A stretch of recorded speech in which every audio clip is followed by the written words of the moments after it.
Good evening and welcome to big debate. ఇవాళ big debate లో మనతో పాటు పాల్గొనడానికి దిలీప్ కుమార్ గారు, మాజీ ఎమ్మెల్సీ కాంగ్రెస్ నుంచి, అండ్ నరేష్ గారు, బీఆర్ఎస్ నాయకులు, వేణుగోపాల్ రెడ్డి గారు, senior journalist. Sir, good evening all of you. Good evening sir. Yes sir.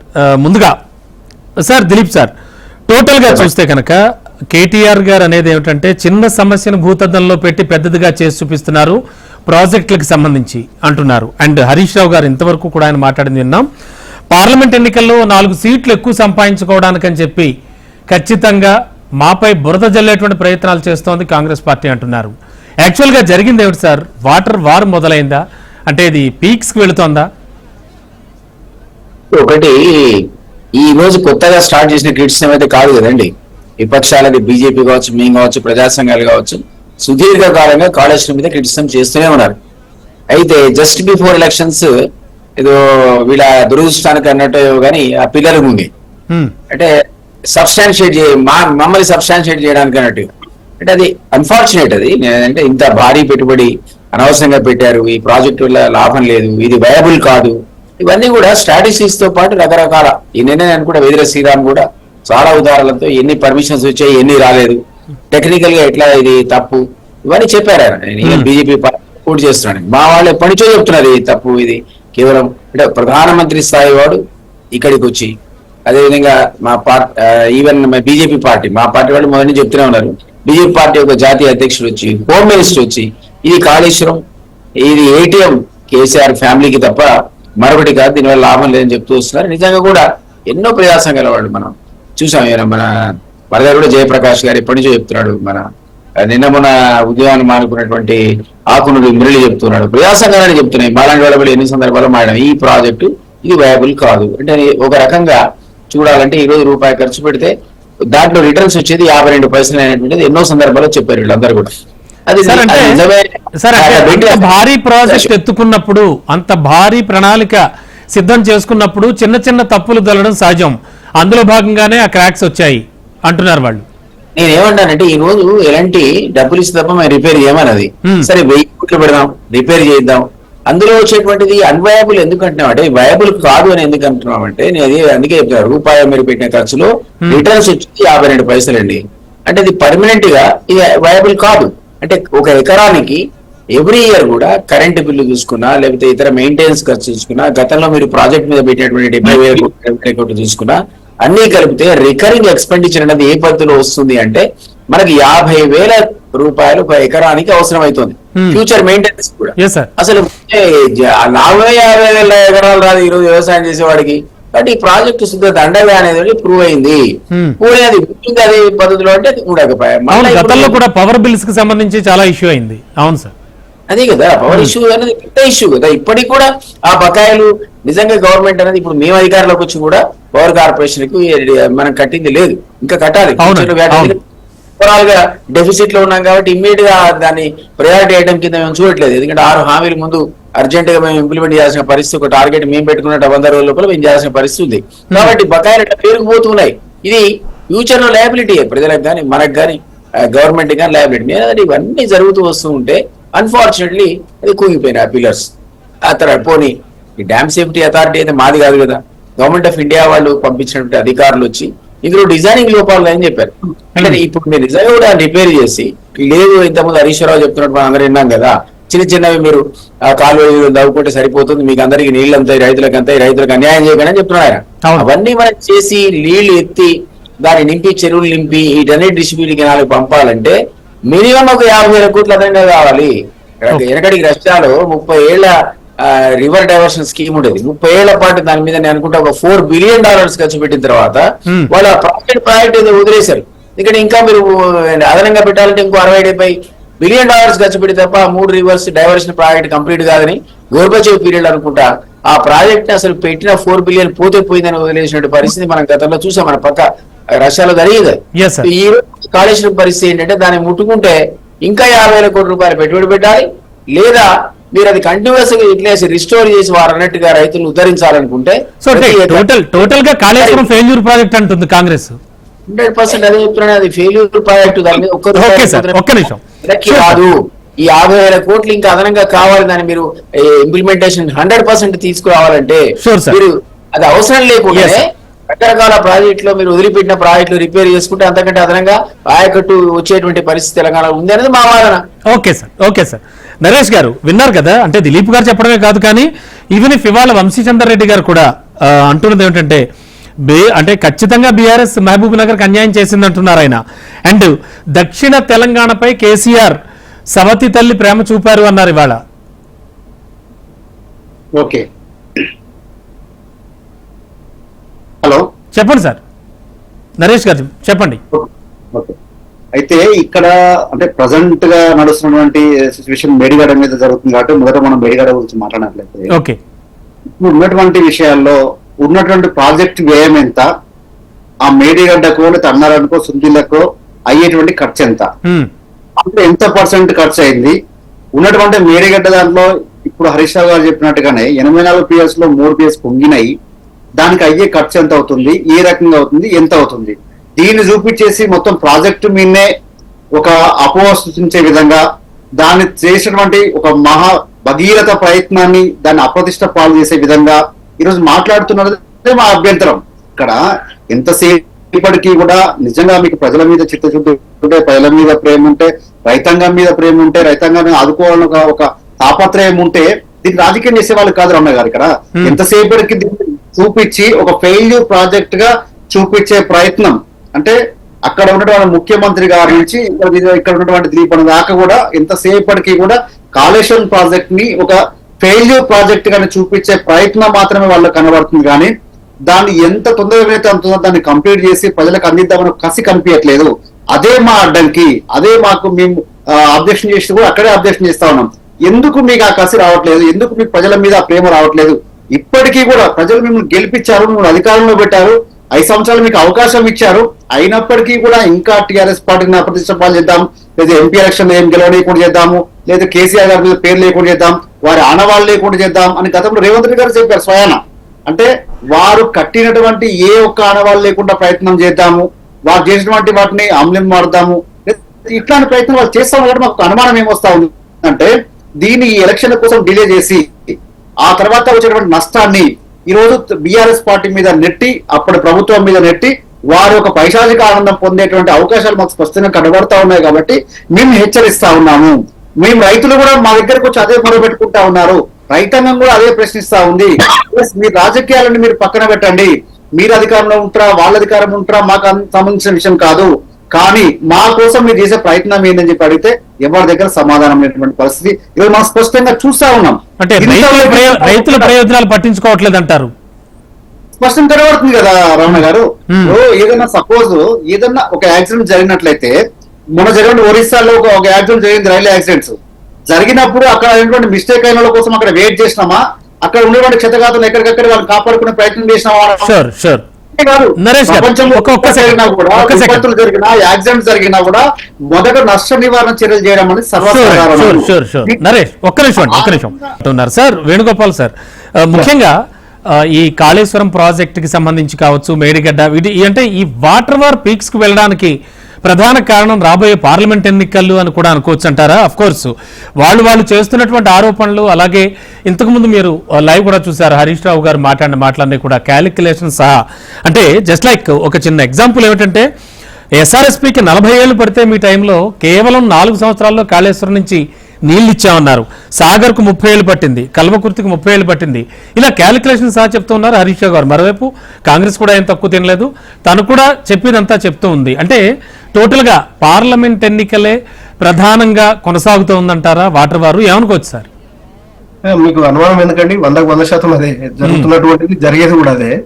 మనకు మళ్ళా నాలాంటి వాళ్ళకు ముఖ్యంగా తెలంగాణ ప్రజల పట్ల ప్రేమ ఉండేటటువంటి ప్యానల్ ఉన్నటువంటి 2 పెద్దలు, 2 ప్రధాన పార్టీలకు సంబంధించినటువంటి పెద్దలు, వాళ్ళు కూడా ప్రజల పట్ల ఖచ్చితంగా వాళ్ళు కూడా కన్సర్న్ ఉందని అనుకుంటున్నాను. ఇప్పుడున్న ఒక భయం ఏంటంటే, మనలాంటి వాళ్ళకి కనిపించే భయం ఏంటంటే, ఈ మనం ఆల్రెడీ మార్చిలోకి వచ్చాం కాబట్టి ఇంకొక 1 వారం రోజులు అయితే నోటిఫికేషన్, అవును సార్, షెడ్యూల్ నోటిఫికేషన్, తర్వాత ఈ పార్టీలన్నీ ఎన్నికలు ఇక తిప్పుకోవడాలు ఇవన్నీ జరుగుతూ ఉంటాయి. కాళేశ్వరాన్ని వదిలేసి సమ్మర్ మొత్తం ఎలక్షన్లు చేస్తారు. సమ్మర్ ముగిసేసరికి వర్షాకాలం వచ్చి గోదావరి పొంగితే ఆ ఉన్న 3 పిల్లలతో సహా మిగతా 80 పిల్లలు కూడా కొట్టుకుపోయి ప్రాజెక్టే లేకుండా ఆనవాళ్ళు లేకుండా పోతుందేమో అనేది ఒక ప్రమాదం అనేది మన ముందు కనబడతా ఉంది. భయాందోళన కూడా ఉంది. మనం ఏమంటామంటే ఈ సమయంలో ఇందాక కూడా వేరే ఛానల్ కూడా మాట్లాడుతూ ఈ సందర్భంలో ఇప్పుడున్నటువంటి పరిస్థితుల్లో భేషజాలు, ఆరోపణలు, ప్రత్యారోపణలు, నువ్వు దొంగ, నేను దొంగ, వాళ్ళు దొంగ, వీళ్ళు దొంగ కాదు. దొంగలు ఎట్లా దొంగలుగా కాదా అనేది తెలుపుతారు. దానికి సమయం ఉంది, అది వస్తుంది. వాటికి సంబంధించినటువంటి ఇన్వెస్టిగేటింగ్ ఏజెన్సీ ఉంటే అవన్నీ నడుస్తాయి. దొంగతనం జరిగిందా, జరగలేదా, తప్పు జరిగిందా, జరగలేదా అని. కానీ ఆ 3 పిల్లర్ల స్థానే ఒకవేళ వరద వస్తే ఈ ఉన్న ప్రాజెక్టుకు సంబంధించిన డ్యామ్ మొత్తం కూడా పోయే ప్రమాదం ఉంది. కాబట్టి ఈ సమ్మర్ అనేటటువంటిది ఇప్పుడు మనకు ఒక మంచి అవకాశం ఉన్నప్పుడు బీఆర్ఎస్ కూడా అదే చెప్తోంది సార్, ప్రధానంగా ఈ సమ్మర్ లో చేయండి. ఇప్పుడు మనం దాన్ని సేవ్ చేసుకోవాలి. మనం ఎగ్జాక్ట్లీ సేవ్ చేయాలి. 1,00,000 కోట్ల, 94,000 కోట్ల, 89,000 కోట్ల అనుమతులు ఉన్నాయా లేవా, ఇవన్నీ ఒక చర్చ జరుగుతా ఉంది. ఎందుకు జరుగుతా ఉందంటే అసెంబ్లీ ఎన్నికలు అయిపోయాయి, కొంత అటు ఇటుగా వేరే వేరే పనులు చూసుకున్నారు, పార్లమెంట్ ఎన్నికలకు సంబంధించి దగ్గరకు వచ్చింది, మళ్ళీ తెరపైకి తీసుకొచ్చారు. ఇదంతా జరిగేసరికి సమ్మర్ పోతుంది అనేది ఒకటి. స్టేజ్ 1 మీ ద్వారా కొంత జనాలకు కూడా అర్థం కాదు కాబట్టి ఒక్కటే నిమిషం నాకు సమయం ఇవ్వండి, నేను కొన్ని వివరాలు వాస్తవాలు కలుసుకున్నాను. నేను చెప్పండి. స్టేజ్ 1 పర్యావరణ అనుమతి 31/3/2017లో మొట్టమొదటి అనుమతి కేంద్రం నుంచి వచ్చినటువంటిది. మేడిగడ్డ వద్ద 75% డిఫెండబిలిటీ తోటి 282.3 టీఎంసీల నీటి లభ్యత, హైడ్రాలజిక్ క్లియరెన్స్ అనేటటువంటిది 30/10/2017 రెండో అనుమతి వచ్చింది. అంతర్రాష్ట్ర అనుమతి అంటే మహారాష్ట్ర, కర్ణాటక తోటి, మన మహారాష్ట్ర పైన ఉన్నటువంటి రాష్ట్రాలతోటి, ఛత్తీస్గఢ్ తోటి అటువైపు ఉన్నటువంటి అన్ని అనుమతులకు సంబంధించినటువంటిది 3/11/2017 అంటే నవంబర్ 3న 3వ అనుమతి వచ్చింది. కేంద్ర భూగర్భ జలవనరుల శాఖ 21/11/2017లో అనుమతి ఇచ్చింది. కన్స్ట్రక్షన్ మెషినరీకి సంబంధించినటువంటి అనుమతి 21/11 అంటే నవంబర్ 21/2017లో వచ్చింది. 3168.13 హెక్టార్ల అటవీ భూమి వినియోగానికి, అంటే అటవీ భూమి వినియోగం ప్రాజెక్టులకు అంత ఈజీగా రాదు. దీనికి సంబంధించినటువంటి అనుమతి నవంబర్ 24, 2017లో కేంద్రం అనుమతి ఇచ్చింది. పూర్తిగా పర్యావరణ అనుమతి అనేటటువంటిది డిసెంబర్ 5, 2017లో వచ్చింది. ఇరిగేషన్ అండ్ ప్లానింగ్ సంబంధించినటువంటి అనుమతి 13 ఏప్రిల్ 2018లో వచ్చింది. 2 ఉన్నాయి. ఇంకా 80,190 కోట్ల ప్రాజెక్టు అంచనా వ్యయానికి సంబంధించినటువంటి అనుమతి జూన్ 1, 2018లో వచ్చింది. చివరగా ప్రాజెక్టుకు సంబంధించినటువంటి టిఎసి అంటాం, టెక్నికల్ అడ్వైజరీ కమిటీకి సంబంధించినటువంటి ఫైనల్ అనుమతి జూన్ 6, 2018లో వచ్చింది. ఈ అనుమతులు ఇక్కడ కూర్చొని వీళ్ళు ఫోర్జరీ డాక్యుమెంట్లు చేశారా, కేంద్రం అనుమతించిందా, ప్రాజెక్టుకు సంబంధించినటువంటి ఫీజిబిలిటీ ఉందా లేదా, తుమ్మిడిహట్టి దగ్గర చెప్తున్నటువంటి దానిలో 2007లో వీళ్ళు ఇచ్చినటువంటి అంచనా ఎంత, అక్కడ ఉన్నటువంటి టీఎంసీలు ఎంత, ఎత్తిపోతలకు సంబంధించి సాధ్యపడదు అని చెప్పి కేంద్ర జలవనరుల శాఖ ఆధ్వర్యంలో ఉన్నటువంటి టెక్నికల్ అడ్వైజరీ కమిటీ అక్కడ నీటి లభ్యత లేదు, అన్నిటికి మించి ఒక రేర్ స్పీసీస్ కి సంబంధించినటువంటి శాంక్షన్ ఉంది, దాన్ని తరలించడం సాధ్యపడదు, అది కేంద్రానికి సంబంధించినటువంటి సుప్రీంకోర్టు ఆధ్వర్యంలో ఉండేటటువంటి ఫుల్ బెంచ్ గ్రీన్ ట్రిబ్యునల్ ఇవ్వాలి, దేశంలో ఇప్పటి వరకు ఒక్క ప్రాజెక్టు కూడా అలాంటి వాటికి అనుమతి ఇవ్వలేదు, ఇది సాధ్యపడదు అని చెప్పిన తర్వాత తుమ్మిడిహట్టి నుంచి దీన్ని తీసుకెళ్లి ఇప్పుడు ఉన్నటువంటి మేడిగడ్డకు మార్చింది. వాస్తవమా కాదా అనేది ఒకటి. ఇక్కడ నేను ఎవరినో సమర్థించడానికో ఎవరినో తప్పు చేయలేదని చెప్పడానికి అంటే 2017 నుంచి 18 లోపులోనే ఆల్మోస్ట్ ఆల్ అన్ని పర్మిషన్స్ వచ్చేసాయి. ఇంకోటి మీ ద్వారా ఇంకోటి ప్రజలు కూడా ఏం చెప్తున్నారంటే, వాళ్ళు మంచికో చెడుకో తప్పు చేశారా, కేంద్రంలో అధికారంలో కళ్ళు మూసుకున్నారా, రాష్ట్రంలో ఉన్నటువంటి ప్రతిపక్షాలు నిద్రపోయాయా, అధికారంలో ఉన్నటువంటి ప్రభుత్వాలు ఎంజాయ్ చేశాయా, తర్వాత విషయం ప్రజల సొమ్మును అక్కడ ప్రాజెక్టు రూపంలో పెట్టారు. ఇవాళ ఒక 3 పిల్లర్లకు 400 కోట్లు అయితాయా, 4,000 కోట్లు అయితాయా, మా దిలీప్ అనే చెప్పినట్టు 1000 కోట్లు అయితాయా, మొదటగా దాన్ని అలాట్ చేసి ఒక టెక్నికల్ కమిటీని, దానికి సంబంధించినటువంటి టెక్నికల్ ఎక్విప్మెంట్ ను ఇవాళ రిలయన్స్ లాంటి ఒక ప్రైవేట్ సంస్థ వెళ్ళి గోదావరి నది ఒడ్డున నది మధ్యలో వాళ్ళు టన్నెల్స్ కట్టుకొని సముద్రం వెలికి తీస్తా ఉంటే అక్కడ దానిపైన హెలికాప్టర్ ల్యాండ్ అవుట్, కార్మికులు సముద్రంలో దిగి పెట్రోలియం ఉత్పత్తులు పైకి తెస్తా ఉంటే ఈడ వాగులో కట్టినటువంటి ఒక ప్రాజెక్ట్ కాపాడుకోవడానికి ఇవాళ మనకు ఫీజిబిలిటీ లేదండి, మనకు టెక్నికల్ లేదండి. ప్రపంచవ్యాప్తంగా సంబంధించిన పూర్తి స్థాయిలో నిర్లక్ష్యం మనం అందిస్తున్నాం. స్పేస్ కి వెళ్ళి మనం చేయకూడని ప్రయోగాలు చేసుకొని వస్తా ఉన్నాం. ఈ రోజు మనం ఇక్కడ ఇంట్లో కూర్చొని ఇంట్లో కూర్చొని మీ స్టూడియోలో కూర్చొని ప్రపంచవ్యాప్తంగా ఉన్నటువంటి తెలుగు వీక్షకులకు ఇవాళ మనం లైవ్ ఇవ్వగలుగుతా ఉన్నాం. 3 పిల్లలను కాపాడుకోలేమండి. మనము బేసిజాలు కాదు. నేను అనేది ఏంటంటే దిలీప్ అనే యొక్క కమిట్మెంట్ మాకు తెలుసు, ప్రజల పక్షాన ఇక్కడ ఉన్నటువంటి సోదరుడు నరేష్ యొక్క కమిట్మెంట్, వాళ్ళు చేసే ప్రయత్నాలు మాకు తెలుసు. మనందరి ప్రయత్నం కూడా ఏంటంటే మొదటగా ఆ ప్రాజెక్టు గతంలో ఉండేది కొట్టుకుపోయింది అనే దానికంటే దీన్ని రిపేర్ చేసి కాపాడుకొని వర్షాకాలం వచ్చేలోపు గోదావరి ఉప్పొంగేలోపు Sure, sir. కాపాడుకోవాల్సిన బాధ్యత Yes, sir. మనందరి పైన ఉంది. Definitely. దీని ద్వారా దిలీప్ అన్న ద్వారా కూడా అడిగేది ఏంటంటే ప్రభుత్వానికి అవకాశం నా దగ్గర మీలాంటి వాళ్ళు అనేక సార్లు లేఖలు రాశారు, వినతి పత్రాలు ఇచ్చారు, వాటిని కాపాడే ప్రయత్నం చేద్దాం. Sure, sir. Sure, sir. బేసికాలు కాదు, Yes, sir. బేసికాలు Yes, sir. కాదు.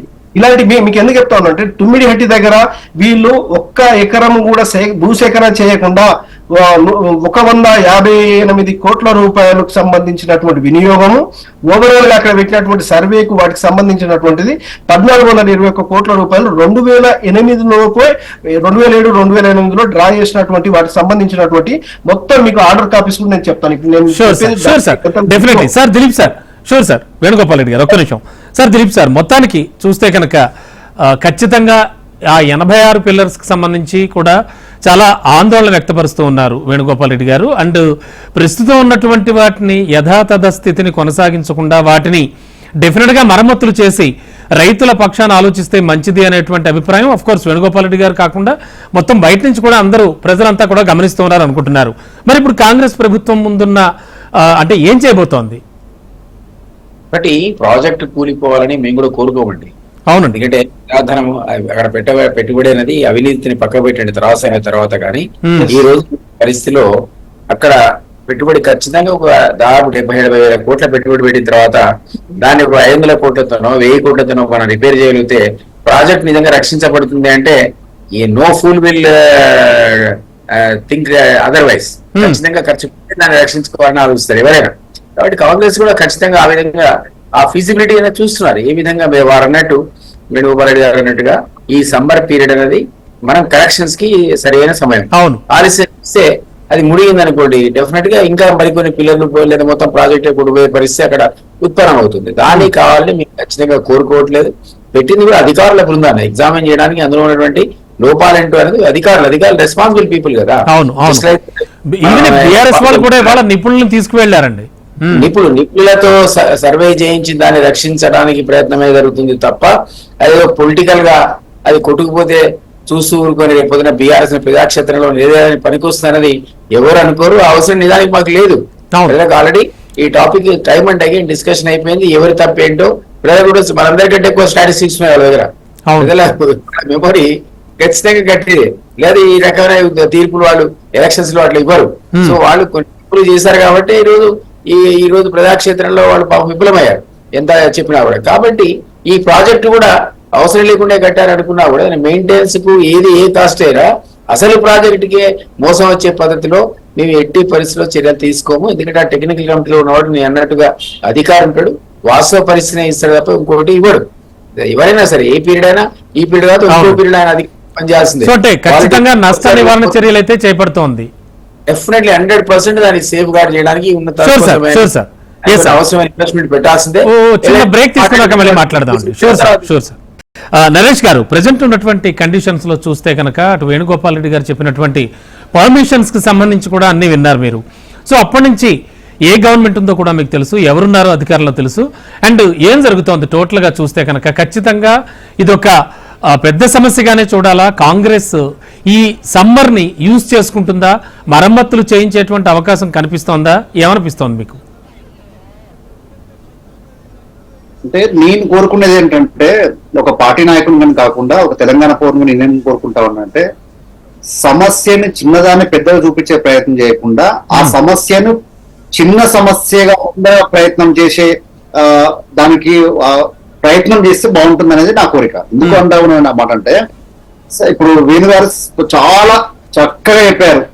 ఈ రోజు రిలయన్స్ వాళ్ళు సముద్ర గర్భం నుంచి ఆయిల్ కంపెనీలు తీసుకొచ్చినటువంటి టెక్నాలజీ ఉన్న తర్వాత, మనము స్పైస్ ద్వారా అన్ని రకాల పోయేటటువంటి టెక్నాలజీ ఉన్న తర్వాత అది చేయడానికి పెద్ద సమస్య కాకపోవచ్చు, కానీ దీని రాజకీయ కుట్రకోణం కాకుండా ప్రజా సంక్షేమం కోసము, ప్రజల అవసరార్థము, ప్రజల కోసం పనిచేసే విధంగా పనిచేసినట్లయితే సమస్య పరిష్కారం దొరుకుతుంది. ఇక్కడ సమయాన్ని ఎంత కూడా మీ పార్టీ మా పార్టీని కాదు ఇక్కడ నేను మాట్లాడేది. మీరు టూర్లు వేయడమా, లేకపోతే మీరు దాన్ని ఖండించడమా, మీ వెళ్ళి చూడడమా, ఇవన్నీ ప్రజలకు ఉపయోగం లేదు.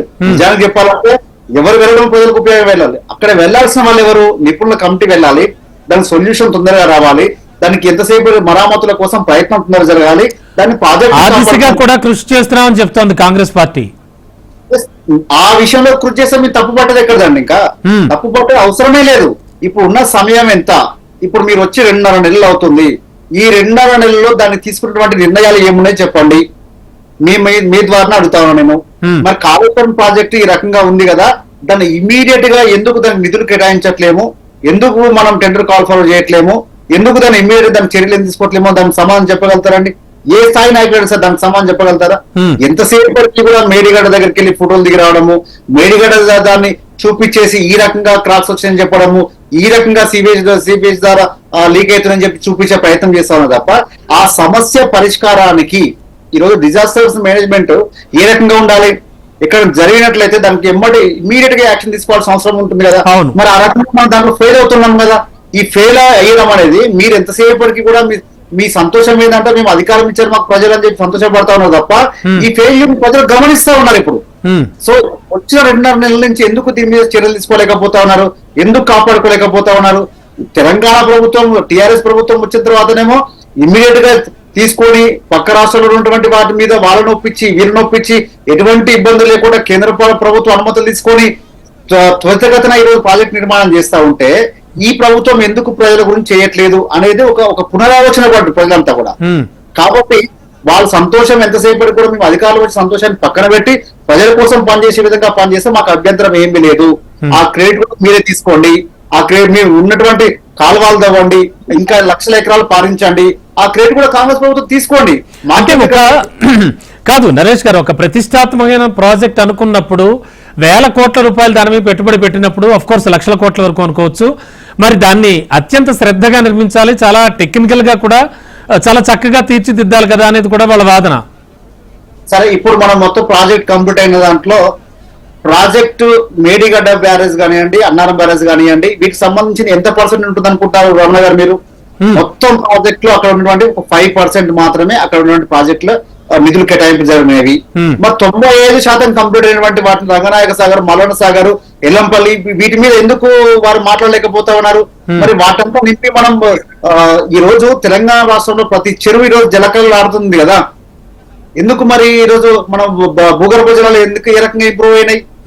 లేకపోతే ఎందుకు మరి గతంలో మీరు ఒక మాట అన్నారు ఇంతకుముందు, కాంగ్రెస్ నాయకులు అంటా ఉన్నారు, వీరు కాదు వేరే నాయకులు మాట్లాడుతా ఉన్నారు, ఎక్కువ వర్షపాతం ఉంది కాబట్టి మీకు పంటలు పండుతా ఉన్నాయని చెప్పి. ఇప్పుడు హరీష్ రావు గారు మీరు లైవ్ లో చూపించినట్టుగా వారు స్పష్టంగా అడిగారు కదా, మరి ఎందుకు మీరు 45 సంవత్సరాలు మీరు అధికారం ఉన్నప్పుడు ఏ ఒక్క రోజు కూడా వర్షాలు పడలేదా, ఏ ఒక్క సంవత్సరం వర్షాలు పడలేదా, మరి ఎందుకు ఇంత ఉత్పత్తి జరగలేదు, దానికి సమాధానం చెప్పండి అని అడిగారు. మరి దానికి సమాధానం చెప్పాల్సిన అవసరం ఉంది. అవి చెప్పకుండా ప్రాజెక్ట్ మొత్తాన్ని చూపించే ప్రయత్నం ఇదంతా కుట్ర జరుగుతా ఉంది ఇక్కడ. ఈ కుట్ర జరుగుతున్న క్రమంలో వాటి ఆనవాళ్లు లేకుండా చేసే ప్రయత్నంలో ఆ పార్టీని అంటే తప్పుదోవ పట్టించే విధంగా, అంటే వాళ్ళు చేసినటువంటి ప్రయత్నాన్ని ఒక తప్పుదోవ, అంటే ఒక మిషన్ ఒక భగీరథ ప్రయత్నాన్ని తప్పుడు అంచనాగా ఫెయిల్యూర్ ప్రాజెక్ట్ గా చూపించేటువంటి కుట్ర జరుగుతా ఉంది. కాబట్టి దీన్ని మేము ప్రజల వద్దకు చూపించే ప్రయత్నం చేస్తా ఉన్నాము. మొట్టమొదటి అసెంబ్లీలోనే మనకు ఇంత నష్టం జరిగింది, ఇన్ని అప్పులైనాయి, వీటి కార్పొరేషన్ నిధులు అని చెప్పి వారు పవర్ పాయింట్ ప్రజెంటేషన్ ఇవ్వడం జరిగింది. ఇమీడియట్ గా మా నాయకుడు కేటీఆర్ గారు మాకు పవర్ పాయింట్ ప్రజెంటేషన్ ఇచ్చాడు మీడియా సాక్షిగా, దానికి సమాధానం చెప్పినట్టు కదా. మళ్ళీ నరేష్ ఒక్క నిమిషం సార్. వేణుగోపాల్ రెడ్డి గారు ఇందాక హరీష్ రావు గారు మాట్లాడుతూ కూడా చాలా కీలకమైన విషయాలు మాట్లాడారు. మీరు ఎలా అయితే పర్మిషన్స్ కి సంబంధించి చెప్పారో అలా క్యాలిక్యులేషన్స్ చెబుతూ 20 లక్షల ఎకరాలకు లబ్ధి జరిగిందంటున్నారు. మత్స్య సంపద, భూగర్భ జలాలు, అలాగే సాగు విస్తీర్ణం ఇవన్నీ కూడా పెరిగాయి. ఇవన్నీ ఎందుకు గమనించట్లేదు అనేది కూడా ఆయన మాటల్లో విన్నాం. ఖచ్చితంగా అండి. ఇప్పుడు ఒక ప్రాజెక్టుకు సంబంధించినటువంటిది, ఇప్పుడు మనం ఒక మల్లన్న సాగర్ తీసుకుంటే మల్లన్న సాగర్ ద్వారా కాలువల ద్వారా ఇచ్చేటటువంటి నీరు, దాని ద్వారా పండే పంటల్ని మనం అంచనా వేయడానికి లేదండి. భూగర్భ జలాలు అనేటటువంటి ఒకటి, చెరువులు నింపడము, లింక్ కెనాల్స్ ఉన్నటువంటి వాటిని నింపడం, తద్వారా ఆయా ప్రాంతాల్లో ఆటోమేటిక్ గా ఆ చెరువు ఆయకట్ట ప్రాంతంగా ఉన్నటువంటిది, అంటే ఈ గతంలో చెరువులు నిండినప్పుడు ఏదైతే పంట పండేటటువంటి పంట పొలాలు ఉంటాయో వాటికి ఆటోమేటిక్ వెళ్తాయి. అంత మాత్రాన ఇది ఈ ప్రాజెక్ట్ కింద క్యాలిక్యులేట్ చేస్తున్నట్టుగా గతంలో ఉండేటటువంటిది కాదు. అంటే దీనికి సంబంధించి ఏదైతే ఈ రోజు కాంగ్రెస్ ప్రభుత్వం చెప్తున్నా, గతంలో బీఆర్ఎస్ వాళ్ళు చెప్పినా, ఇది పూర్తి స్థాయిలో అంచనా వేసి అసలు ఎంత లబ్ధి చేకూరుతా ఉంది, ఎంత జరుగుతా ఉంది అనడానికి ఇంకొక 5-6 సంవత్సరాలు పడుతుంది. ఈ ద్వారా ఇంకొకటి కూడా చెప్తా ఉన్నానండి, హెచ్ఎండి ద్వారా ప్రజలు గమనించాల్సినటువంటి ఒక కీలకమైన అంశం ఏంటంటే, ఈ 3 పిల్లర్లను ప్రపంచంలో అత్యంత సాంకేతిక పరిజ్ఞానం కలిగినటువంటి టెక్నీషియన్ తీసుకొచ్చి రిపేర్ చేసినా మిగతా పిల్లర్లలో గానీ ఈ పిల్లర్లలో గానీ కదలికలు గాని క్రాకులు రావు అని ఎవరు గ్యారంటీ రాసి ఇవ్వడానికి లేదు. ఇలాంటి ప్రాజెక్టు ఎత్తిపోతలకు సంబంధించినటువంటిది, వాగుల్లో నదుల్లో కట్టేటటువంటి వేసేటటువంటి పిల్లర్లు జాయింట్లకు సంబంధించినటువంటిది ప్రాజెక్టు పూర్తయిన కాలం నుంచి 10 నుంచి 12 సంవత్సరాల పాటు కరెక్షన్ అంటారు, దాన్ని కరెక్షన్ జరగడానికి ఆస్కారం ఉంది. రేపు మెయింటెనెన్స్ కూడా ఉంటుందండి. అది ముందు జాగ్రత్తగా ప్రభుత్వం కూడా ఏం చేయాలంటే ఆ నిర్మాణం చేసేటటువంటి సంస్థతోటి ఏఎంసీ కూడా వాళ్ళకు ఇచ్చి ఒక ఒప్పందం చేసుకోవాలి. యాన్యువల్ మెయింటెనెన్స్ అంటారు దాన్ని. 10 సంవత్సరాలుగా 12 సంవత్సరాలుగా ముందు జాగ్రత్త చేసుకోవాలి. అంటే ఇక్కడ సోదరుడు ఇందాక నరేష్ గారు చెప్పినట్టుగా సమస్య చిన్నది, మూడు పిల్లర్లు అనేది సమస్య చిన్నది అనేటటువంటి వాళ్ళు చెప్పినంత చిన్నదైతే కాదు. సమస్య మనకు 3 పిల్లర్లు కూడా చిన్నది కనపడతా ఉంది, కానీ సమస్య చాలా కీలకమైంది, సెంట్రల్ పాయింట్ గా ఉన్నటువంటిది. ఎందుకంటే మొత్తం కాళేశ్వరం ప్రాజెక్టుకు మేడిగడ్డ అనేటటువంటి ఈ బ్యారేజ్ ఏదైతే ఉంటుందో అక్కడ మనం పంపు చేసేటటువంటిది, నీటిని పంపు చేయడానికి అంటే నీటి నిల్వను అక్కడ కిందికి సముద్రంలో వెళ్లకుండా అడ్డుకట్ట వేసేటటువంటిది మేడిగడ్డ దగ్గర ఉన్నటువంటి బ్యారేజ్. ఆ బ్యారేజ్ దగ్గర ఉన్నటువంటి దానికి సంబంధించినటువంటి పిల్లర్లు 3 అయినప్పటికీ కూడా మనం 3 పిల్లలు 80-90లో 3 చాలా తక్కువ చూపిస్తా ఉన్నాం, కానీ అది క్లిష్టమైనటువంటి పిల్లలుగా మనం భావించాలి, చాలా సీరియస్ గా తీసుకోవాలనేది ఒకటి. దీంతో పాటుగా మీ ద్వారా ఇంకొక అంశం కూడా చెప్పదలుచుకున్నటువంటిది ఏంటంటే, ఇప్పుడున్నటువంటి కాంగ్రెస్ ప్రభుత్వం 2.5 నెలల్లో వాటి గురించి పట్టించుకోవట్లేదు, పోవట్లేదు అనుకోవడానికి కూడా లేదు. వాళ్ళు కూడా కొంత వాళ్ళకి సంబంధించినటువంటి ఇంటర్నల్ డిస్కషన్ జరుగుతూ ఉంది. దిలీప్ అన్న లాంటి కొంతమంది ఆ పార్టీలో అక్కడిక్కడ ఉన్నటువంటి వాళ్ళు, వేరు పార్టీలో ఉన్నటువంటి వాళ్ళు కూడా ముఖ్యమంత్రి గారికి కానీ ఆ సంబంధిత మంత్రులకు కానీ అధికారులకు కానీ వాళ్ళ అభిప్రాయాలు చెప్తూనే ఉన్నారు. వాళ్ళు ఏం చేద్దామని చూస్తూ ఉన్నారు. అయితే దీన్ని రాజకీయంగా కొంతమేరకు ఎన్నికల్లో బట్టగాల్చి వాళ్ళ మీద వేసి కొంత లబ్ధి పొందాలని ప్రతి పార్టీ చేస్తుంది. అది అందులో భాగంగా ఈ 2 పార్టీలు చేస్తా ఉన్నాయి. కానీ ప్రజల సొమ్ము నేను అనేది ఏంటంటే ఇది గతంలో ముఖ్యమంత్రి గారితో ఇప్పుడున్న ముఖ్యమంత్రి గారితో కాదది, ఇంట్లోకి సంబంధించినటువంటిది కాదు, వాళ్ళకి సంబంధించినటువంటిది కాదు, మనకు సంబంధించినటువంటిది కాదు, ప్రజలందరికి సంబంధించినటువంటి ఆస్తిగా దాన్ని చూడాలి. దాన్ని కాపాడాల్సినటువంటి బాధ్యత ఖచ్చితంగా ప్రభుత్వాల పైన ఉంది. పట్టించుకోకపోతే ప్రశ్నించాల్సినటువంటి బాధ్యత పౌర సమాజం పైన ఉంది, మనలాంటి వాళ్ళ పైన కూడా ఖచ్చితంగా వాటిని కాపాడాలి ఫస్ట్ మొదటగా. తర్వాత మీరు ఏం చేస్తారంటే ఎత్తిపోతలు చేస్తారా, పంపలు రన్ చేస్తారా, మీరు నీటిని కిందికి వదులుతారా, లేకపోతే కట్టినటువంటి ప్రాజెక్టులలో వర్షం పడ్డప్పుడు నింపి కిందికి వదులుతారా, ఆ పవర్ ఖర్చు ఎక్కువ అవుతుందని మీరు చెప్తున్నట్టుగా అదే నిజమైతే ఆపేస్తారా తర్వాత విషయం. కానీ ఈ 4,000 కోట్లను 3,000 కోట్లను 1,00,000 కోట్లకు ముడిపెట్టి ప్రాజెక్టే పనికిరాదు. ఏమండి, భూసేకరణ జరగలేదండి? మల్లన్న సాగర్కి ఎంత భూసేకరణ జరిగిందండి? ప్రొసీజర్స్ ప్రకారం చేస్తారు కదా. ఇవాళ కొండపోచమ్మ సాగర్ లేదండి, దానికి భూసేకరణ జరగలేదండి. ఎక్కడ బస్వాపూర్ అండి, భువనగిరి దగ్గర ఉండేటువంటి బస్వాపూర్ కు నీళ్లు రాలేదా? వాటిని పటిష్టం చేయండి. మనం ఏమంటాం అంటే పటిష్టం చేయండి, ఛానల్స్ నిర్మించండి. అది ఆ ప్రాజెక్ట్ కి సంబంధించినటువంటి ప్రతి పైసా రైతులకు ఏ విధంగా ఉపయోగపడాలి అంటే మీరు అనేది ఏంటంటే గత ప్రస్తుతానికి దానికి జరగాల్సిందంటూ చూడాలి, చూడాలి. దానికి ఈ అడ్వైజర్లు ప్రతి గవర్నమెంట్ లో అండి మీ ద్వారా ఇంకోటి ఏంటంటే ఒక 50 మంది 20 మంది వస్తూ ఉంటారు. దీనికి ఒక ఏ పార్టీతో సంబంధం లేని జలవనరుల శాఖలో గతంలో పనిచేసి కేంద్రంలో పనిచేసి సిడబ్ల్యూసీ లో పనిచేసినటువంటి వాళ్ళు, ఇప్పుడు సెంట్రల్ వాటర్ కమిటీలో పనిచేసినటువంటి వాళ్ళు, సెంట్రల్ వాటర్ కమిషన్ లో సలహాదారుగా పనిచేసినటువంటి వాళ్ళు, ఒక 5 10 మందికో సలహాదారులుగా పెట్టుకొని అక్కడే ఒక మంచి గెస్ట్ హౌస్ నిర్మించండి. ఏముందండి అక్కడ ఉన్నటువంటి గెస్ట్ హౌస్ లో ఎలాగో మీకు అధికారం ఉంది కాంగ్రెస్ కి, వాళ్ళ పని చేయొచ్చు, ప్రశ్నించడండి. దాన్ని ఇప్పుడు 1,00,000 కోట్లలో 1 కోటి 2 కోట్లు ఖర్చు అయితే ఇవ్వడానికి ప్రశ్నిస్తాడు. దాన్ని ఉపయోగపడే పని చేయండి, వాటి మీద దృష్టి పెట్టి చేయాలనేది నేను మీ ద్వారా. సార్ దిలీప్ సార్, టోటల్ గా చూస్తే కాళేశ్వరం ప్రాజెక్టు సమగ్ర స్వరూపాన్ని ఆవిష్కరించే ప్రయత్నం చేస్తున్నాం మేము. అసలు నిజాలని ప్రజలకు చెప్పేటువంటి ప్రయత్నమే మాది. ఇది ప్రారంభం, తొలి అడుగు మాత్రమే అంటున్నారు ఇవాళ అన్నారం బ్యారేజ్ వద్దకు చేరుకున్నటువంటి బీఆర్ఎస్ నేతలు కానీ కేటీఆర్ గారు కానీ. అంటే టోటల్ గా చూస్తే కనుక వేణుగోపాల్ రెడ్డి గారు చెప్పినట్టుగా ప్రజల సొమ్మిది, ఖచ్చితంగా దానికి సంబంధించి ఒక పటిష్ట సమగ్ర ప్రణాళిక, ఒక సర్వే, ప్రస్తుతానికి నష్ట నివారణ చర్యలు వెంటనే చేపట్టాలి అనేది వేణుగోపాల్ రెడ్డి గారు చెప్తున్నమాట. ఆఫ్ కోర్స్ ప్రజలందరూ కూడా అదే ఆలోచిస్తున్నారు. ఒకటి నేను ఏమంటానంటే, ఖచ్చితంగా టెక్నికల్ కమిటీ ద్వారా రిపోర్ట్ తీసుకొని ఈ రోజు ఏ విధమైన చర్యలు చేపట్టాలో అది జరుగుతుంది. కానీ ప్రాజెక్ట్ మీద గతంలో చేసిన ఆరోపణలు, ఇందులో అవినీతి జరిగిందని మీకు జ్ఞాపకం ఉంటే, ఇప్పుడు అదే పార్టీలో ఉన్న నాగన్ జనార్దన్ రెడ్డి గారు ఎప్పుడో 10 ఏళ్ల కింద నాకు జ్ఞాపకం పవర్ పాయింట్ ప్రెజెంటేషన్ ఇచ్చాడు. 100 రూపాయల దగ్గర 500 రూపాయలు పెట్టి మీరు మోటార్లు కొన్నారు, ఇదే ఎవిడెన్స్ అని. అట్లా ఆ పని పెడితే టెక్నికల్ ఎక్స్పర్ట్స్, పొలిటీషియన్స్, వివిధ ప్రజా సంఘాలు మొత్తుకుంటూ వస్తున్నాయి, ఇది మీరు అనవసరంగా ఇన్వెస్ట్మెంట్ చేస్తున్నారు, ఇది వైబుల్ ప్రాజెక్ట్ కాదు అని. కానీ అన్ఫార్చునేట్లీ ఇన్వెస్ట్ చేశారు. అది ఎంత అవినీతి అని పక్క పెడదాం. వేణుగోపాల్ రెడ్డి గారు అన్నట్టు లేదా మిత్రుడు నరేష్ అన్నట్టుగా దాన్ని కాపాడాల్సిన బాధ్యత డెఫినెట్లీ ఉంటుంది. మీరే అన్నట్టుగా 50% దాంట్లో ఇన్వెస్ట్ చేశారు, మీలో 50 పోయిందని అనుకుందాం, లాస్ అయిందో అవినీతికి పోయిందో అనుకుందాం. అయినా 50,000 crores మనం కాపాడాల్సిన అవసరం అయితే ఈ ప్రభుత్వం మీద ఉంటుంది కదా సార్. అంటే ఇప్పుడు ఎంతో భారీ వ్యయం పెట్టి సమగ్ర సర్వే చేపట్టి టెక్నికల్ పీపుల్ ఇన్వాల్వ్ చేసి చాలా పటిష్టంగా తీర్చిదిద్ది రైతులకు ఉపయోగపడుతుంది అని నిర్మించినటువంటి కాళేశ్వరం ప్రాజెక్టు బీఆర్ఎస్ చేసిన వృధా ప్రయత్నం అంటుందా కాంగ్రెస్? వృధా అని కాదు, నేనేమంటున్నానంటే అప్పుడున్న ప్రియారిటీస్ లో పెట్టుకోకుండా ఉండాల్సి ఉండే. మీకే తెలుసు, మహబూబ్నగర్లో చిన్న ప్రాజెక్టులకు 2,000, 3,000 కోట్లు ఖర్చు పెడితే పూర్తయ్యేవి చాలా ఉండేవి. మొదటి టర్మ్ లో అధికారంలో ఉన్నప్పటి నుంచి చాలా మంది ఆయా ప్రాంతాల ప్రజాప్రతినిధులు అడుగుతుంటే అంటే వాటి మీద దృష్టి పెట్టకుండా ఎందుకు ఇంత భారీ ప్రాజెక్ట్ నిర్మించారనేది మీ ప్రశ్న. ఆ రోజుల్లో అట్లా కాకుండా పెడితే కూడా ఇంతకంటే బెటర్ రిజల్ట్ వచ్చిండేది అనేది అది ఏఎంఆర్ ప్రాజెక్ట్ ఉంది. వాళ్ళు 10 కిలోమీటర్లు ఇంకా అండర్ గ్రౌండ్ టనల్ తవ్వితే లిఫ్ట్ అవసరం లేకుండా మనం గ్రావిటీతో వాటర్ తీసుకునే ఆస్కారం ఉండింది అక్కడ. సో అది అందులో ఏదో మిషన్ ఇరుక్కుపోయింది. ఆ ప్రాజెక్ట్ 10 ఏళ్ళు పడుతుంది కంప్లీట్ కావడానికి. 1,000 కోట్లు 2,000 కోట్లు అక్కడ.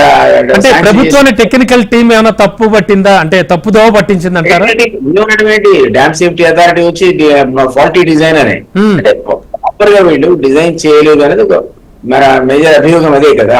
సో దాన్ని ప్రూఫ్ మీరు అన్న తర్వాత అధికారులకు మేము వచ్చిన తర్వాత మేము ఈ గతంలో చేసిన అలిగేషన్స్ లో వాస్తవమా కాదో చెప్పాల్సిన బాధ్యత కూడా మా మీద ఉంటుంది. నువ్వు వాటూరు మేము టూరు, నువ్వు ఎక్కడ తప్పు చేసావు అక్కడికి మేము మీ తప్పులు చేసామన్న దగ్గర నువ్వు జరిగేది ఏం లేదు అక్కడ. మీరు అన్నట్టు కనుక టెక్నికల్ టీమ్ ఇన్స్పెక్ట్ చేసి దీన్ని కరెక్ట్ చేయొచ్చు. అది 1,000 కోట్లు మరి లేకపోతే 1,500 కోట్లు ఖర్చు పెడితే రాబోయే వర్షాకాలం లోపల దీని రిపేర్లు సాధ్యమవుతాయి, లేదా దీన్ని మనం కరెక్షన్ ఎఫర్ట్ అనేది చేయొచ్చు. అంటే ఖచ్చితంగా గవర్నమెంట్ వెనుకపోవడానికి ఆస్కారం అవకాశం లేదు అక్కడ. కానీ ఏది అయినా కూడా విశ్లేషకులు చెప్పేది, అలాగే సీనియర్ జర్నలిస్ట్ గా వేణుగోపాల్ రెడ్డి గారు చెప్పేది, కానీ అందరూ చెప్పేది ఖచ్చితంగా ఈ సమ్మర్ ని ఉపయోగించుకుని ఆ మరమ్మతులు చేస్తే కనుక మొత్తం ప్రాజెక్టు ప్రమాదం లేకుండా ఉంటుందంటున్నారు. సో మరి కాంగ్రెస్ ప్రభుత్వం కూడా ఆ దిశగానే చర్యలు చేపట్టాలని మనం కోరుకుందాం sir. Thank you so much అండి డిస్కషన్ లో పార్టిసిపేట్ చేసినందుకు దిలీప్ గారు అండ్ సార్ నరేష్ గారు అండ్ వేణుగోపాల్ రెడ్డి గారు. Thank you so much. So ఇది వాళ్ళ బిగ్ డిబేట్. చూస్తూనే ఉండండి HM TV.